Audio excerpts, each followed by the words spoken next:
Hola, ¿cómo están? Eh, no sé cómo les ha ido con el primero sueño de Sor Juana Inés de la Cruz.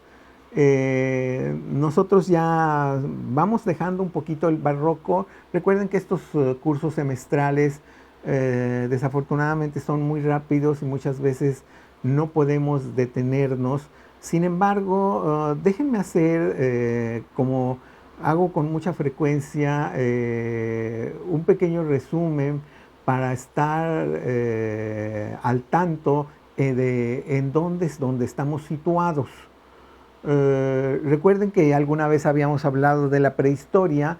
Por cierto que alguien en un texto me puso que de la prehistoria había algunos textos. No, no hay ningún texto. En la prehistoria no hay nada escrito. Lo que sabemos de la prehistoria es por las pinturas que están en los muros, algunas figuritas que han quedado algunas talladas en piedra, otras en barro, pero no hay nada escrito. De hecho, ni siquiera sabemos si aquellas personas tenían un lenguaje, que debieron haberlo tenido, porque, por ejemplo, sabemos que los enterraban y los entierros eran complejos. Entonces, una, el hecho de que tuvieran la idea de un más allá es algo que se explica con palabras abstractas. No es fácil explicar que hay un más allá si no tenemos la palabra. Entonces, pero no sabemos cómo era ese lenguaje. Obvio, no sabemos cómo era el lenguaje hablado, mucho menos el lenguaje escrito. Entonces, la prehistoria, siempre que dicen prehistoria es que no hay ningún texto, no hay texto de nada, de absolutamente nada. ¿Sí? Los primeros textos que tenemos, ahí sí, son en las culturas antiguas, Mesopotamia, Egipto, la India. Ahí tenemos, tenemos unos tenemos pruebas de, de que ya había una escritura, había un intento de escritura, luego una escritura ya mucho más compleja, pero existía. Ahí sí, y tenemos la prueba. ¿Sí? Tan tenemos la prueba que ya tenemos historias escritas como Gilgamesh o algunos poemas egipcios o el libro de los muertos. Por cierto, quiero que quede bien claro, el libro de los muertos no es un libro único, ¿sí? No es que el egipcio iba y compraba en una librería, deme el libro de los muertos. No, el libro de los muertos se llamaba así porque era un libro individualizado que se hacía para cada persona que moría. Y ahí en ese libro los sacerdotes ponían una serie de plegarias, de oraciones, de loas a los dioses, y con ello se conformaba un librito. Ese librito que se ponía junto con la momia era para que lo llevara al más allá y el muerto, si tuviera alguna duda, ahí tenía por escrito todo eso. Pero cada libro de los muertos es distinto uno del otro, no es uno solo. Afortunadamente han sobrevivido bastantes libros de los muertos. La mayoría están pues, en los museos. Bueno, eh, después de que salimos de las culturas antiguas, donde ya vimos que el lenguaje avanzó enormemente, donde las palabras ya se convirtieron en palabras abstractas, nos fuimos a las dos grandes culturas que llamamos clásicas, que son los griegos y los romanos, y ahí en los griegos nos dimos cuenta que ellos le dieron forma a muchos géneros, y los romanos o latinos básicamente copiaron lo de los griegos. Así como suena muy fácil, pero la verdad es que los latinos también tuvieron sus aportes y muy grandes en lo que es en la cuestión de los discursos y demás. Aquí pues no pudimos verlos, por ejemplo los discursos de Cicerón, que son muy importantes, o algunos filósofos como son Séneca y algún otro que otro autor. Bueno, después de ellos vino la Edad Media. En la Edad Media recuerden que había un periodo muy grande de 1000 años, y en ese periodo de 1000 años sucedieron varios géneros, desde la literatura de caballería, la literatura del amor cortés, la literatura del dolce stil nuovo, los apólogos, los cuentos ejemplares, y, y un poquito antes de pasar al Renacimiento llegó el humanismo que puso al hombre en el centro de todos los asuntos, y con ello preparó de alguna manera el Renacimiento. En el Renacimiento ya el hombre, en medio de todo el asunto, aparece prácticamente en todo, en las esculturas, en la pintura, en la literatura. ¿Qué hace el Renacimiento? No nada más hace de poner al hombre en el centro, sino que además toma buenos ejemplos de las culturas clásicas, es decir, de griegos y de romanos. Y no nada más exclusivamente en la literatura, también lo toma en la pintura. Muchas figuras mitológicas aparecen en la pintura. La pintura que es de la Edad Media, básicamente toda es religiosa, ¿no? Ni de broma aparece Neptuno o Zeus o un fauno o algo así, no, ahí no aparece nada. Pero ya en el Renacimiento sí empiezan a aparecer figuras mitológicas, eso sí, todo con un cierto clasicismo, con una cierta mesura, que es lo que caracteriza. Después del Renacimiento nos fuimos al Barroco, que es donde nos estuvimos ahí un rato con el poema de Sor Juana, El primero sueño, y con algunos otros textos como Fuente Ovejuna, que sí es barroco, pero es renacentista, y yo no sabría en qué ponerlo porque es un texto que no tiene muchas curvas, mucho vericueto como otros, y aquí luego se nos complica un poco el tener que poner a algunos autores en ciertos lugares dentro de nuestra cronología. Por eso a Miguel de Cervantes lo puse entre el Renacimiento y el Barroco, y creo que a William Shakespeare lo puse en el Renacimiento. La verdad es que en el caso de Cervantes, ya lo he explicado, él tiene una obra que es 100% renacentista, y luego otra que, si no es barroca, es muy parecido a lo que es barroco. Por cierto, en una plática posterior voy a hablar un poquito del Quijote, que no he hablado de él, no nos da tiempo mucho para leerlo, pero voy a hablar un poquito por ahí. El caso de William Shakespeare es igual. ¿Dónde ponerlo? ¿Dónde poner la literatura de William Shakespeare? No recuerdo yo si en la línea del tiempo lo puse en el Renacimiento, en el Barroco. Seguramente lo puse en el Renacimiento, porque de alguna manera coincide con lo que se llamaba el periodo isabelino, que sucede precisamente en el Renacimiento. Y de ahí del Barroco, que es de donde nos estamos saliendo ya ahí, ustedes ya tienen el laberinto en decasílabo, ya leyeron la carta a Sor Filotea de la Cruz. Espero que hayan entendido algo de El primero sueño de Sor Juana. Espero que hayan leído el texto de Pedro Calderón de la Barca, que es un texto muy chiquito. Espero que hayan leído ya las cartas de la monja portuguesa, que ese es un texto barroco, por la forma en que está escrita, una prosa preciosa, por cierto. La misma carta de Sor Filotea de la Cruz es un ejemplo de lo que era la literatura en aquel entonces. Y estamos dejando ya un poquito el barroco para entrar a varias cosas. Uno de lo que ya les había platicado yo, Francia, a partir del Renacimiento, como que toma un rumbo distinto, y no.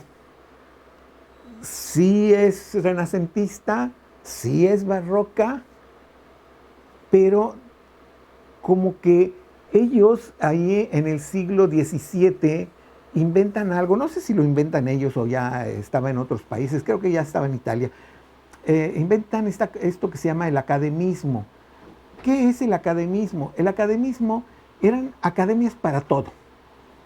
Había academias para hacer poemas, había academias para investigar, había academias para la biología, había academias para la religión, había academias de todo. Y las academias eran las grandes tiranas, porque eran las que decían cómo se tenía que hacer todo. Durante un tiempo les funcionó. Desde luego, no todos los poetas seguían a rajatabla lo que les decía la academia. Y trataban de salirse por aquí y salirse por allá.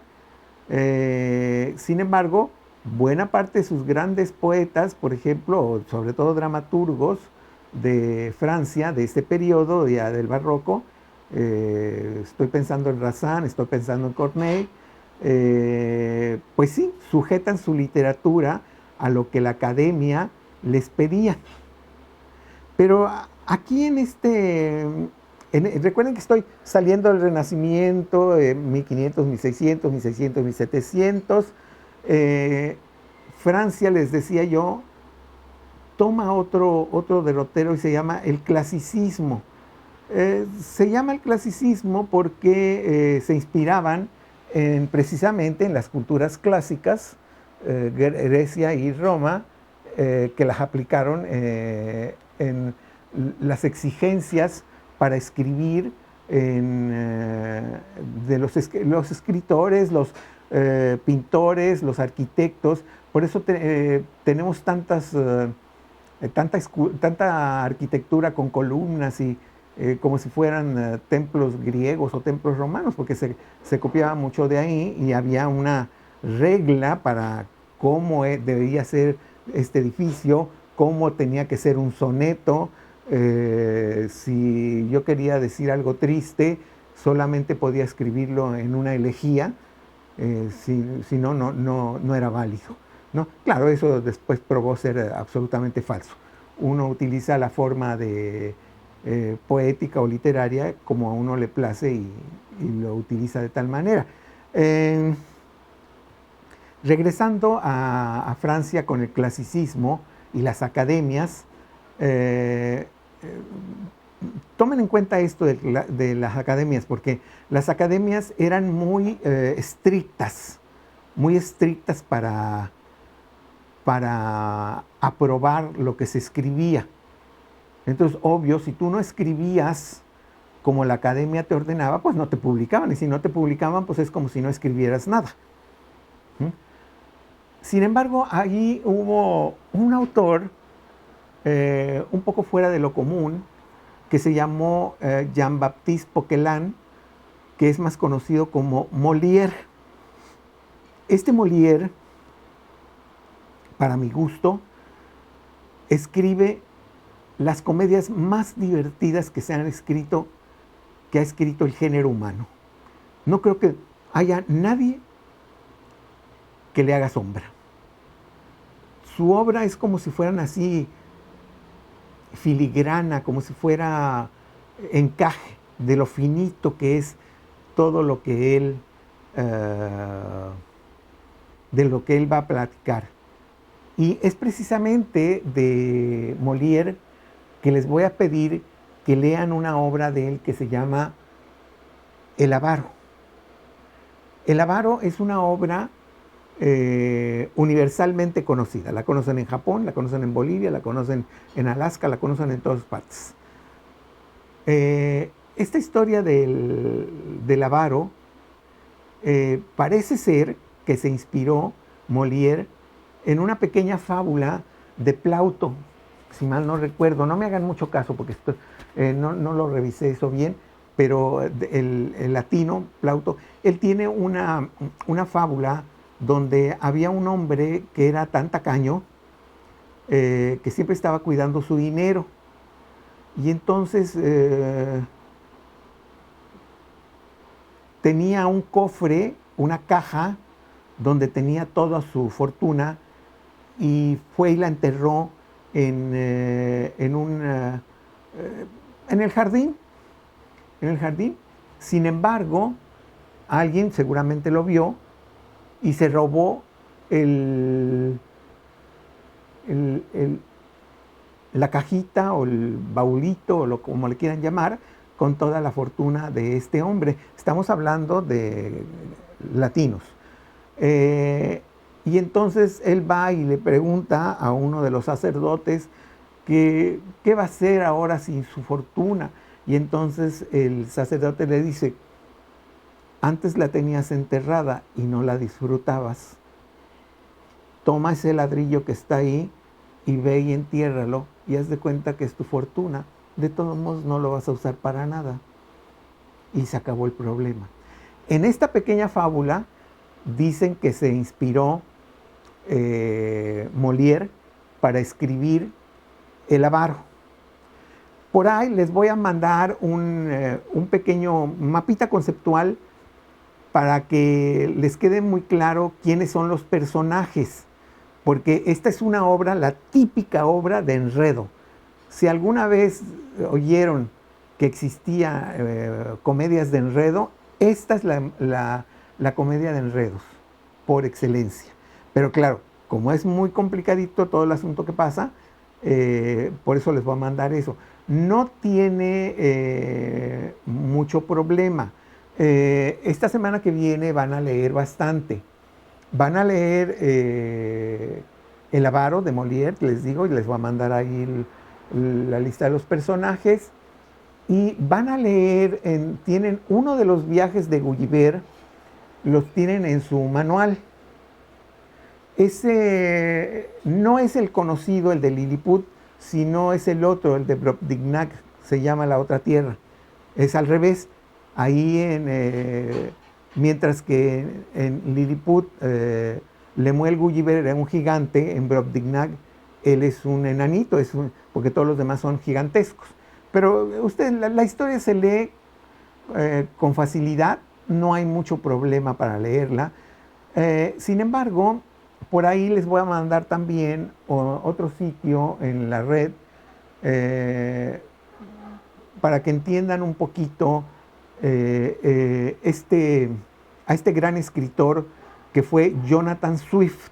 Jonathan Swift es el autor de los viajes de Gulliver, y de él mismo les puse ahí un texto que se llama La modesta propuesta o la modesta proposición. Nadie que vaya a entrar a la universidad puede no haber conocido este texto. Por ahí les voy a mandar las instrucciones. Es un texto muy corto, les va a tomar unos 15, 20 minutos leerlo. El segundo viaje de Lemuel Gulliver, ese sí les va a tomar, no sé, pueden leer un capítulo y después otro capítulo. Tienen 8 o 10 días para leerlo. Por ahí les voy a mandar las instrucciones de lo que quiero que hagan con estas lecturas. Ya estamos pues casi entrando a un periodo que se llama la Ilustración. Pero eso será tema de otra plática. Hasta luego.